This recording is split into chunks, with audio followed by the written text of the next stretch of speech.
রাত পোহালেই মনসা পূজা, আর তার আগেই পূজার প্রস্তুতিতে ব্যস্ত সাধারণ মানুষ। মনসা পূজাকে কেন্দ্র করে ইতিমধ্যেই উৎসবের আমেজ ছড়িয়ে পড়েছে বাজার জুড়ে। বিভিন্ন বাজারে ছোট বড় মাঝারি আকারের মনসা প্রতিমা নিয়ে হাজির হয়েছেন মৃৎশিল্পীরা। একের পর এক সুন্দর কারুকার্যে তৈরি প্রতিমা ক্রেতাদের নজর কাড়ছে। প্রতিমার পাশাপাশি পূজার প্রয়োজনীয় সামগ্রী নিয়েও পসরা সাজিয়ে বসেছেন ব্যবসায়ীরা। ফল ফুল পূজার সামগ্রী থেকে শুরু করে বিভিন্ন সামগ্রী কিনতে সকাল থেকেই বাজারে ভিড় করেছেন সাধারণ মানুষ। পূজার আগের দিন হওয়ায় সময় যতই গড়াচ্ছে ততই বাড়ছে ক্রেতাদের আনাগোনা। শেষ মুহূর্তের কেনাকাটায় বাজার জুড়ে তৈরি হয়েছে উৎসবের আবহ। তবে অন্যান্য বছরের তুলনায় এই বছর মনসা প্রতিমার দাম কিছুটা বেশি বলে জানিয়েছেন ব্যবসায়ীরা।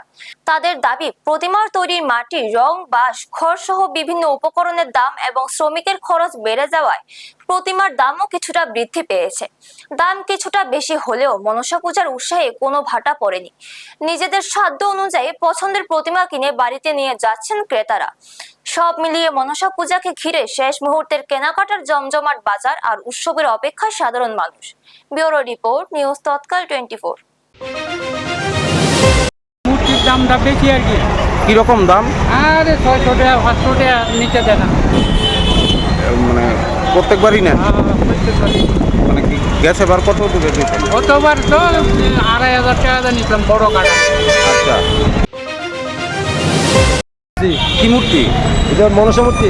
আচ্ছা আগামীকাল তো পূজা, হ্যাঁ। তার জন্য মূর্তি বলছি আর কি। আচ্ছা, কিরকম দাম? তো গত আজকে একটু দাম বেশি, কেন জিনিসপত্র দাম বেশি তো, আচ্ছা তার জন্য আর কি। মনসা মূর্তি আচ্ছা, আগামীকাল তো মনসা পূজা, কিরকম দাম? দাম জিনিসের দাম বেশি হয় না, মূর্তির দাম কত গ্রাম? 500 টাকা 800 টাকা 500 টাকা।